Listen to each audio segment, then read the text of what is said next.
Muy buenos días, hermanos y hermanas, que Dios me le bendiga a todos, que Dios derrame bendiciones sobre cada uno de nosotros y sobre nuestras familias. Le damos la gracia a Dios porque a pesar de que tú y yo somos pecadores y que no merecemos un día más por nuestros pecados, Dios en su infinita misericordia, por medio a la sangre del Cordero de Dios, que quita el pecado del mundo, nuestro Señor Jesucristo, nos ha dado un día más. Pero este día más Dios nos los ha dado, no para que tú y yo lo usemos de una manera equivocada, sino para que tú y yo aprovechemos la gracia que se nos es dada en Cristo Jesús de ser salvos. Es una gracia que se nos da un día más para que tú y yo luchemos contra nuestro propio mal, contra nuestro propio corazón, es decir, la mente, que es perversa y engañosa más que todas las cosas, que solamente Dios conoce al corazón, que la mente y tu mente y mi mente son engañadoras y son perversas. Es decir, que tú y yo no podemos confiar en nuestra mente, sino en lo único que tú y yo debemos confiar y actuar conforme es a la voz de Dios. Tú y yo debemos actuar en la vida por un así escrito está o por un así ha dicho Jehová en su santa palabra.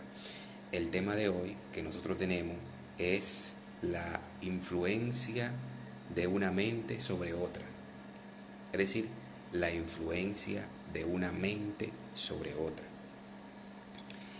Y bueno, muchas veces nosotros decimos que nadie daña a nadie, sino que el que se daña porque quiere. Pero fíjate, hermano,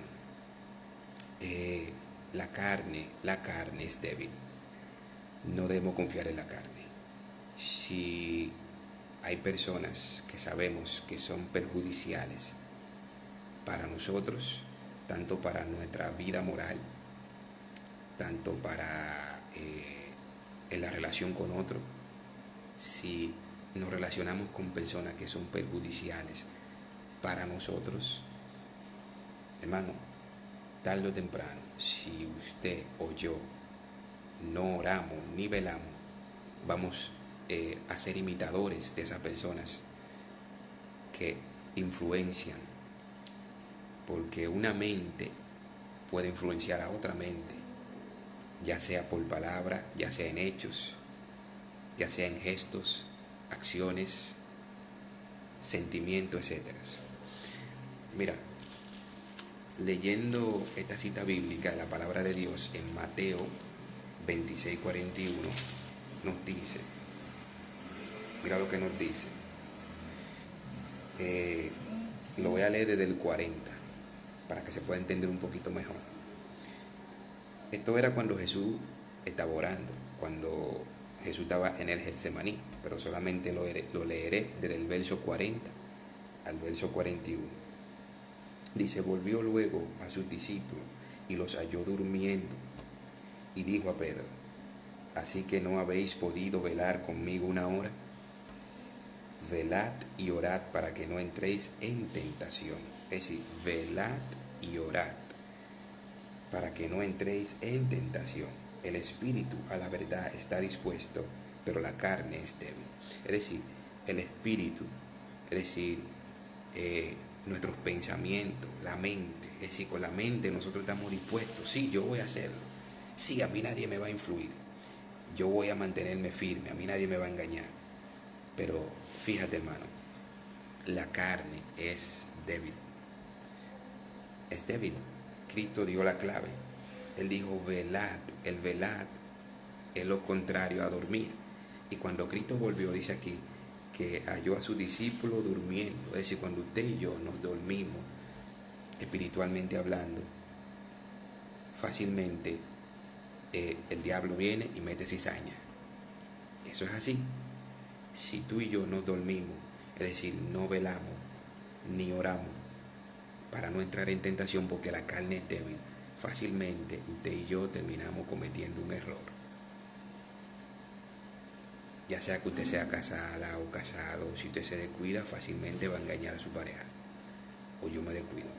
Por eso debemos vivir velando y orando.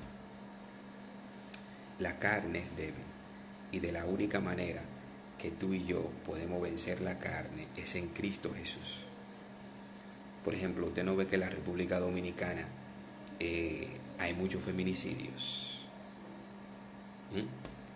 ¿Y por qué usted cree que es? Porque la carne, existe en la carne lo que es la ley del pecado. La ley del pecado está en la carne y se opone a los deseos del Espíritu Santo, y el del Espíritu Santo se opone al de la carne.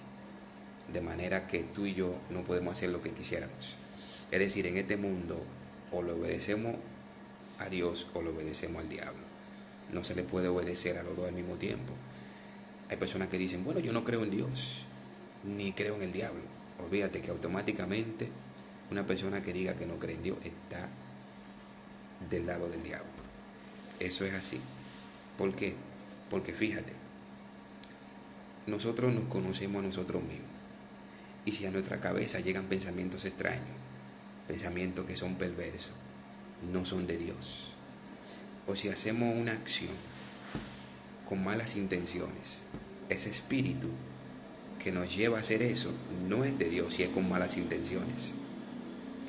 O si hacemos una buena acción, ¿verdad? Con una mala intención, nuestra buena acción es incorrecta porque tiene una mala acción aquí en la mente. Por ende, ese espíritu no es de Dios. Es decir, el tema de la influencia de una mente influencia a la otra, en eso hay que tener mucho cuidado y hay que vivir por un así ha dicho Jehová o por un así escrito está. Si nos vamos a Mateo, en la parábola de Cristo, haciendo énfasis en este tema, en la parábola de Cristo vemos en Mateo 13 la parábola de la cizaña, del sembrador. Dice que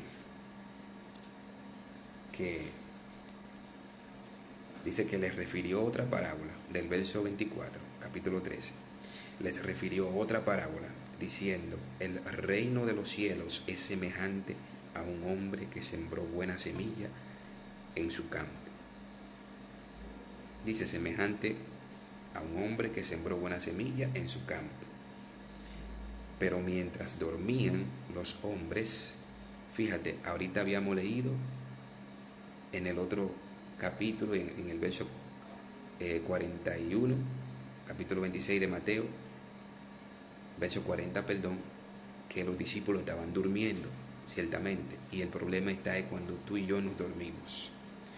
No es que digamos que nadie me va a influenciar a mí, no, mentira. Sepa, hermano, que si usted y yo nos descuidamos, la carne es débil. Y el enemigo puede dominar a cualquiera que se descuide o que no esté obrando por el Espíritu o andando por el Espíritu. Dice, pero mientras dormían los hombres, vino su enemigo y sembró cizaña entre el trigo y se fue. Cuando brotó la hierba y dio fruto, entonces apareció también la cizaña. Fueron entonces los siervos del padre de la familia y le dijeron, Señor, ¿no sembraste buena semilla en tu campo? ¿Cómo pues tiene cizaña? Él les dijo, un enemigo ha hecho esto. Y los siervos le dijeron, ¿quieres pues que vayamos y las arranquemos? Él les dijo, no sea que al arrancar la cizaña arranquéis también con ella el trigo. Dejad crecer juntamente lo uno y lo otro hasta la siega. Y al tiempo de la siega yo diré a los segadores, recoged primero la cizaña y atadla en manojos para quemarla, pero recoged el trigo en mi granero. Fíjate lo que le dice el sembrador. Es decir, esta parábola se está representando aquí, representando Cristo mismo, el reino de los cielos. Le usó una parábola para que tú y yo comprendamos el reino de los cielos y qué debemos hacer. No olvide la palabra clave, dormían. Fíjate que cuando leímos Mateo 26, que Cristo volvió, lo halló como durmiendo. Ahora vamos a ver cómo Cristo le explica la parábola de la cizaña a sus discípulos. Entonces, después de despedir a la gente, estamos en el mismo capítulo 13, en el verso 36 al 43. Dice, entonces después de despedir a la gente, entró Jesús en la casa. Se le acercaron sus discípulos y le dijeron, explícanos la parábola de la cizaña del campo. Respondiendo él les dijo, el que siembra la buena semilla es el Hijo del Hombre. El campo es el mundo. La buena semilla son los hijos del reino, y la cizaña son los hijos del malo. El enemigo que la sembró es el diablo. La siega es el fin del mundo, y los segadores son los ángeles. De manera que, así como se arranca la cizaña y se quema en el fuego, así será en el fin de este mundo. Enviará el Hijo del Hombre a sus ángeles y recogerán de su reino a todos los que sirven de tropiezo y a los que hacen maldad, y los echarán en el horno de fuego. Allí será el lloro y el crujir de dientes. Entonces los justos resplandecerán como el sol en el reino de su Padre. El que tiene oído para oír, oiga. Fíjate que aquí la cizaña la dejan crecer junta con el trigo. De manera que, haciendo énfasis en el tema de que una mente influencia sobre la otra, la cizaña, el trabajo que el enemigo hace, no es sacar a las personas de la iglesia. Ese no es el trabajo que él hace. Él trata de convertirte a ti y a mí en cizaña, para que cuando tú y yo somos convertidos en cizaña por él, hacer que otros se pierdan, ser tropiezo para otros, y también ser tropiezo para los que están afuera. ¿Por qué? Porque el que está afuera, que me ve a mí que soy cristiano y me ve a mí actuando de una manera que no de un cristiano, ¿qué va a decir el que está afuera que no cree en Dios? O tal vez cree en Dios, pero no ha decidido dar el paso de entregarse a Dios. ¿Qué dirá él? Pero esta gente hace lo mismo que nosotros y supuestamente son cristianos. Entonces eso le da fuerza al que no ha entrado, al que no ha entregado su vida a Dios, para adherirse a sus malas acciones que practica en el mundo. ¿Por qué? Porque tú y yo nos dejamos convertir en cizaña y damos malos testimonios para los que no son cristianos, incluso hasta para los que son, porque esto puede también debilitar la fe del que es cristiano. Por eso que Jesucristo le dijo a sus discípulos, primeramente a Pedro, que velad y orad para que no entréis en tentación, porque él dice que el espíritu a la verdad está dispuesto, pero la carne es débil. Ahora bien, si nos vamos a Romanos capítulo 8, vamos a ver cómo nos trabajan allí. ¿Qué debemos hacer tú y yo para vencer la carne? Porque no debemos obrar conforme a la carne, sino conforme al Espíritu. Ahora vamos a ver qué nos dice la palabra de Dios, qué tips nos da para vencer la carne. Y vamos a leer Romanos capítulo 8, desde el verso 1 en adelante. Dice, ahora pues, ninguna condenación hay para los que están en Cristo Jesús, los que no andan conforme a la carne, sino conforme al Espíritu. Fíjate, los que no andan conforme a la carne, sino conforme al Espíritu, porque la ley del Espíritu de vida en Cristo Jesús me ha librado de la ley del pecado y de la muerte. ¿Qué quiere dejar dicho esto? Que la persona que está en el mundo, ¿verdad?, es esclavo de la ley, del pecado, esclavo de la ley del pecado. Ahora bien, la ley del pecado, ¿dónde está? En nuestros miembros. Dice Romanos capítulo 7, el apóstol Pablo, en nuestros miembros. Es decir, lo contrario a librar es ser esclavo. Es decir, que Cristo al que es esclavo lo liberta por su sangre, por su muerte en la cruz. Ahora bien, la persona tiene entonces, una vez que es librado en Cristo, que ha sido libertado en Cristo, tiene que ahora guardar la ley divina de Dios, pero por la fe en Cristo Jesús. ¿Eh? Porque si otra vez vuelve a obedecer al pecado, se hace esclavo del pecado. Si se ocupa de la carne, se hace esclavo de la carne. Y eso es lo que tratan de hacer la cizaña dentro de la iglesia y fuera de la iglesia. Dentro de la iglesia tratan de convertir a los demás en cizaña para que se hagan esclavos del pecado. Porque el enemigo no quiere que ni tú ni yo nos acerquemos al trono de la gracia que es en Cristo Jesús. Pero sigue diciendo, lo que era imposible para la ley, por cuanto era débil por la carne. Es decir, la ley que es de Dios y que procede de Dios, la ley. No es la ley que es débil en sí. Lo débil es la carne, como dijo Cristo. Que el espíritu a la verdad está dispuesto, pero la carne es débil. Puede que usted y yo nos deleitemos en la ley de Dios en nuestra mente, como dice el apóstol Pablo. Pero nuestra carne es débil. Y el único quien nos da la victoria sobre el pecado es Cristo Jesús. Sigue diciendo, lo que era imposible para la ley, por cuanto era débil por la carne, Dios enviando a su Hijo en semejanza de carne de pecado, y a causa del pecado, condenó al pecado en la carne, para que la justicia de la ley se cumpliera en nosotros, que no andamos conforme a la carne, sino conforme al Espíritu. Es decir, la ley, que es una ley de justicia, es débil por cuanto a nuestra carne, porque nuestra carne es débil en sí. No es la ley la que es débil, porque la ley es justa, santa y buena, y es espiritual, dice Romanos capítulo 7.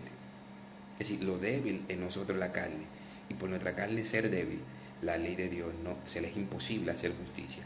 ¿Por qué? El mismo capítulo 8 va a explicar por qué es débil, no puede hacer justicia por la carne. Dice, los que son de la carne piensan en las cosas de la carne, pero los que son del Espíritu en las cosas del Espíritu.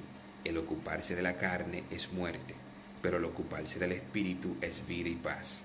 Por cuanto los designios de la carne son enemistades contra Dios, porque no se sujetan a la ley de Dios. ¿Ve la razón por qué la ley no puede hacer justicia por la carne?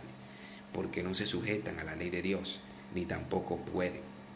Es decir, que lo que andamos en el Espíritu es porque Cristo nos da el poder de andar en el Espíritu, no por mi propia fuerza. Por eso no debemos confiarnos cuando se nos da un consejo de que miremos con quién andamos y te diré quién eres. ¿Por qué? Porque puede ser que imites su costumbre. Cuando nosotros nos juntamos con gente que, por ejemplo, aira a muchos, puede ser que imitemos su costumbre, o con gente mentirosa, puede ser que nos afecten, o con gente que no le importa el pecado, no le dan mente a eso, puede ser que nos afecte negativamente. Y por eso hay que tener cuidado.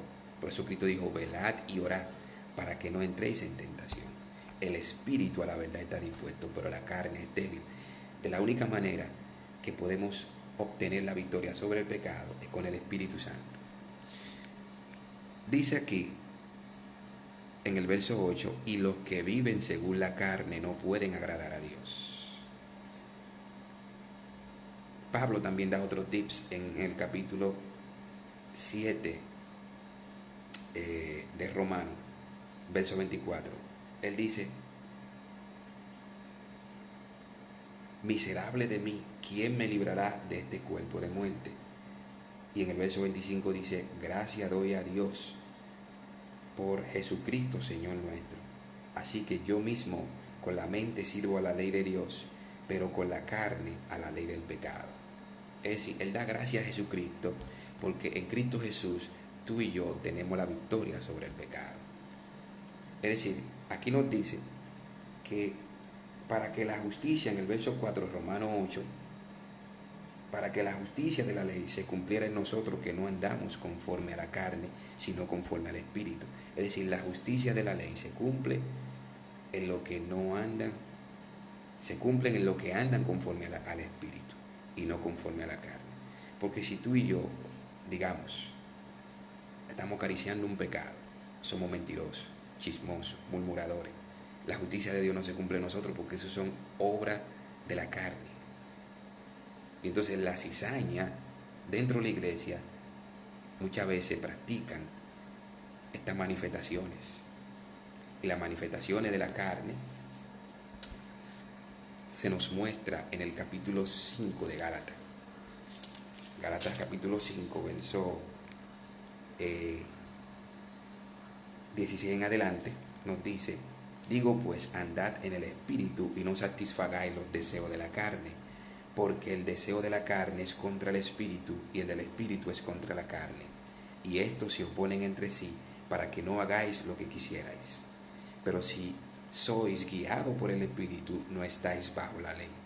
Manifiestas son las obras de la carne, que son adulterio, fornicación, inmundicia, lujuria, idolatría, hechicería, enemistades, pleitos, celos, iras, contiendas, divisiones, herejías, envidias, homicidios, borracheras, orgía y cosas semejantes a estas. En cuanto a esto os advierto, como ya os he dicho antes, que los que practican tales cosas no heredarán el reino de Dios. Es decir, nos daremos cuenta nosotros mismos cuando vemos qué espíritu manifestamos, si somos cizaña o si somos trigo. La misma palabra de Dios nos lo muestra, el mismo Espíritu Santo da testimonio de que somos hijos de Dios. Por eso que en el tema de hoy de la mente, la influencia de una mente sobre otra mente es muy delicado y es muy importante. Es decir, que yo y tú influenciamos. Tú y yo influenciamos a las personas, o para bien o para mal. Vamos a ver qué nos dice este comentario en cuanto a una mente influencia sobre otra mente. Nos dice aquí que cuán inútil es la ayuda humana cuando Satanás ejerce poder sobre el hombre que se exalta a sí mismo y que sabe que está participando de la ciencia de Satanás. Confiando en sí mismo, camina directamente a la trampa del enemigo y es atrapado. No escucha las advertencias dadas y cae víctima de Satanás. Si hubiera caminado humildemente con Dios, habría ido al lugar designado que el Señor había provisto para él. De esta manera hubiera estado seguro en tiempo de peligro, porque Dios habría levantado bandera contra el enemigo en su favor. Los que están bajo la influencia de Satanás no disciernen el peligro de demorarse en venir a Cristo, pero cuando sobreviene el sentimiento de culpa, ¿cómo busca refugio en Dios el alma agobiada? Acérquense los pecadores culpables a quien es su sacrificio expiatorio. Aférrense a Él. Ningún ser humano puede sanar el alma que ha despreciado al Espíritu de Cristo. Solamente puede obtenerse sanamiento a través del Salvador. Vivimos en una época de escepticismo e incredulidad, de odio al reproche. Es decir, cuando alguien nos reprocha, cuando alguien nos corrige, odiamos eso. No queremos que nos corrijan, porque yo me siento bien y porque yo digo que estoy bien y que yo digo que las cosas tienen que hacerse como yo diga. Y ahí es donde Satanás se le engancha al hombre más rápido todavía. Cuando el hombre practica la soberbia o el orgullo. Que los hombres se cuiden de albergar sentimientos satánicos. Recuerden que mofarse de las advertencias del Señor puede significar quedar librado a su propia suerte. La única esperanza que les queda a los tales es volverse a Dios con decisión y de todo corazón. Dios perdonará al transgresor si se arrepiente. Es decir, el arrepentimiento es un cambio de la mente. un cambio del hombre interior. Es decir, no es solamente un remordimiento por el pecado, porque un remordimiento por el pecado es una cosa. Un remordimiento no produce arrepentimiento, pero, es decir, un remordimiento no produce salvación, pero el arrepentimiento bíblico sí lo produce, porque el arrepentimiento es un cambio. Si antes usted era un borrachón, ya deja de ser borracho, es decir, que ya usted se arrepintió de eso, no lo vuelve a practicar más. Si antes era ladrón, deja de robar. Es decir, si antes era adúltero o fornicario, deja de cometer esas cosas. Eso es el arrepentimiento, cuando se hace de manera contrita.